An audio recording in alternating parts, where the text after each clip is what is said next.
Hey guys, Tempest here. Just a friendly Canadian reminder to keep force spying, and you're watching Thorin's YouTube. With just under a week before the major, on the 28th of August, Valve announced a change to the rules for the major, which will affect upcoming majors, in a blog post on Counterstrike.net. Now, the announcement is that two of the teams who go 0-3 in the Legends stage, which is the top 16 of the tournament, will not receive spots for the next major. Previously, the two teams who went 0-3 in the Swiss system, assuming you use that format, would have qualified automatically for the next major. They would have just started a stage prior at the new challengers stage, which is the top 24 of the tournament, which is where the teams that qualify from the minor come up and play against those bottom 8 teams. They would have been two of those bottom 8. Instead, those teams must now qualify, re-qualify entirely through the minors, like any teams out there.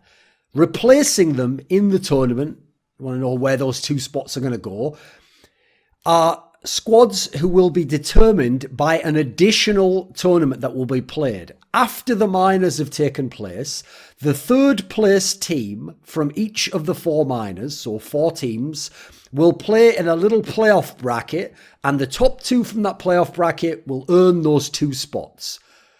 Now, this is a good move.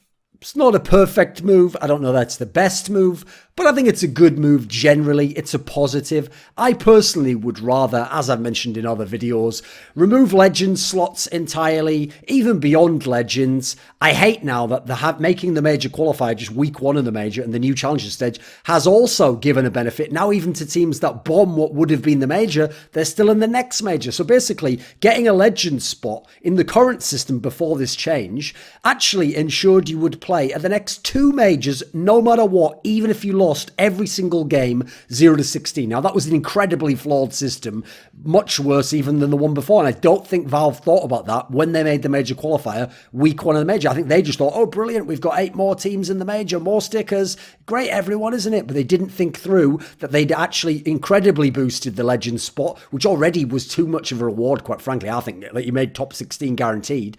But anyway, one of the obvious examples of that, and what very well could have happened at this major, is the Windstrike team. So this is the squad formerly known as Quantum Bellator Fire, who shockingly, the worst team to ever make Legends top 8 at a major. They barely scraped through to make that top 8 with some terrible stats across the board for a team in the top 8 of a major, only winning a couple of their games incredibly narrowly. And then when they were in the round of 8, they played Na'Vi, who at the time wasn't an elite team, but have since gone on to be, and got utterly banged out with no chance whatsoever in that series. So it was kind of ridiculous that that team already is in this major, and if they had actually lost every single round and every map at this major, would have been in the next major as well. So yes, that is way too big of a reward. And quite frankly, this is why I actually still think this isn't enough of a change. And it's just a better change, but it's not the best. It's nowhere near the best. Because actually, Windstrike will in fact be in the next major if they just win a single map in the tournament. If they can just 16-14 fluke a win over anyone they play out of the minimum 3 chances they will get, then they will be in the next major as well, just because of this setup. So I still think that's way too much of a reward, quite frankly. With that said, in contrast to what we currently have as a system, yes, this is a good change. It is a better change. First of all, it gets rid of 2 teams that have done badly. I don't see why they should qualify for the next one.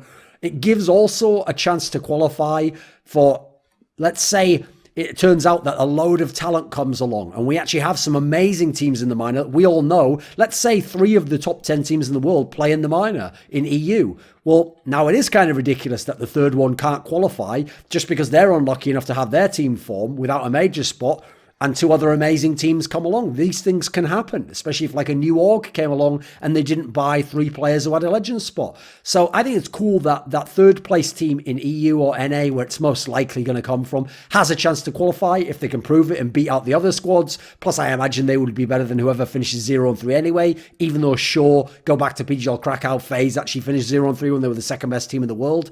I do think it's unlikely that the team from Asia or the CIS region is going to get that one of those 2 spots. But then again, it gives them a chance to prove that they're worth it, right? That's the same mentality I had when they first introduced LAN qualifiers for majors. Because what I liked about that was, in fact, the very first major qualifier that was offline was for Katowice 2015. And if you remember, a team like Kaboom, Fallen's team, who at that time had never made a playoffs of a tournament, had only shown us a little bit at ClutchCon and MLGX Games Aspen, they finished ahead of squads, most notably like Dignitas, that had Pimp and Fetish, and I think even AZ maybe at that point in time, a bunch of good players and good teams. They finished ahead of them that you would have imagined. You would have said, oh, invite them if you'd have just given a qualifier for South America. But instead, they played against this tier of squad in a field, and they qualified, so you couldn't complain. And you know what? They went on to make top 8 at that major, get a legend spot of their own. So I think that's a cool approach. I also, even though it's not directly connected, like the direction that suggests that Valve is or might be going in, because there was a similar concept to this in Dota 2 at the International for a bunch of years. Admittedly, it stopped last year at 2017, and it was called the Wild Card Qualifier. And what they did was something similar. In Dota, instead of the legend spots, you had invites at the time where they invited the top teams in the scene. Now they use a circuit point system. Imagine if we could have that for CSGO, right? But we can't. So they have a circuit point system. Now they had invites then. They would invite, let's say, 6 or 8 teams from the circuit point system. Then each major region, China, Europe, Southeast Asia, North America, had a qualifier. And back in 2015, only the top team from that qualifier got to the main event. And in 2016 rather, the top 2 teams from those qualifiers went to the main event because there was less invites. And then what they did was they invited, depending on which year, either the second best team, so the team that finished runners-up in one of those regional qualifiers, or the next year, the second and the third best team, to go to the main event, play in a little bracket, similar fashion, and the top 2 teams made it into the main event, the International. And that actually ended up being quite significant, just as I alluded to with the Kaboom and, although they might have been Keyed Stars by then, I think so, with the Keyed Stars example from Katowice and CSGO, because just as they went on to get a legend spot, actually, we had some pretty significant performances over those years from the wildcard qualifiers. Not both of them, but one of them. So in 2015, the team called CDEC from China, who was basically sort of like the farm team for LGD, one of the big teams in the world, actually went all the way through the upper bracket to the grand final, ended up finishing in second place, winning millions of dollars. The next year, 2016, another Chinese team, because China's always been a very deep region, eHome, led by the legendary, infamous ROTK, managed to finish top 6 at the tournament, the main event as well. So this proved to be a good system to still get quality talent qualified to your event, and then some of them can do something in the event, but otherwise they wouldn't have been playing in the event. So I hope personally that going in the direction of something similar to Dota, which is not something Valve generally has actually done in the past. They've kept CSGO and Dota 2 very distinct properties with different teams, and it has appeared or been intimated to some of us that the CSGO team want to keep it distinct and don't want to copy what Dota 2 is doing or take any of their ideas. Now, I hate that. As the great Pablo Picasso said, good artists copy or borrow, great artists steal. If someone's a good idea, just take it, use it. That makes sense at that point in time. We're not talking about like plagiarism directly. We're talking about an idea, a mechanism that works. You're not running a Dota 2 tournament, just put it in your CSGO tournament if it makes sense and use it there. So I hope personally that this little inroad into something that's like what Dota 2 had, admittedly it doesn't have it anymore because they've got the great Dota Pro circuit now, which I wish we had in CSGO. I hope it means they might bring over some other things from Dota 2, like less eliminations, where you could have a stage that just qualifies you to a big bracket like they have in Dota, where only 2 teams get eliminated. They all play in the bracket of that. Maybe have an option for double elimination at certain majors. It doesn't have to be every major, but can one major try it so we can see what it's like? Have a really sick tournament where someone comes in the low bracket and wins, has happened 3 out of the 8 times in the TI.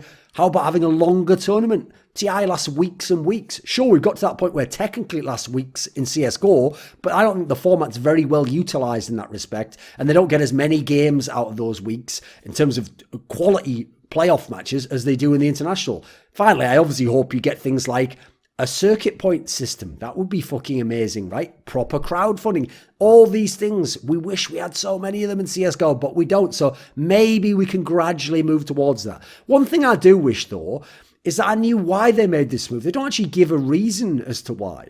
I'd like to know the reasons why so that we could see if we could figure out their rationale and use similar rationale or reasoning to suggest a change or convince them of a change. I'm not saying I have all the answers or that I would run the best tournament or a better tournament necessarily. That's debatable. It's very subjective. But I'd at least like to be able to contribute ideas or know what the chain of command is or know what types of ideas and how they think, and therefore think, right, well, in that kind of frame of mind, maybe you'd like this change here or a different format. Hey, here's one from StarCraft or chess or fucking Go or something, that the game from like Asia or whatever, not CSGO obviously, that you might like to imply because you like this sport or you like the way this is structured or you use this reasoning for something else. I think that would be cool, and let's develop and evolve the tournament circuit to be really amazing, like the International, which I think is the best tournament of all of indie sports. CSGO Majors is pretty good, but a lot of that's because of CS and because of what amazing scene we have, the game, more than the tournament. But still, overall, not a massive change, not an enormous change, but I think one that will be somewhat meaningful, especially those third place teams from the minors, obviously.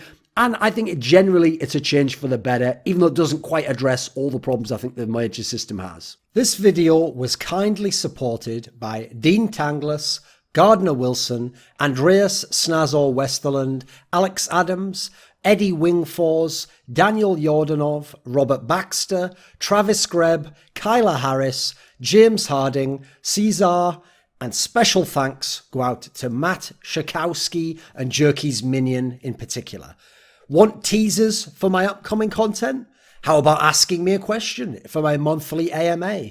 Do you want to take part in a discussion about esports with me? How about suggesting a topic or a guest for my content?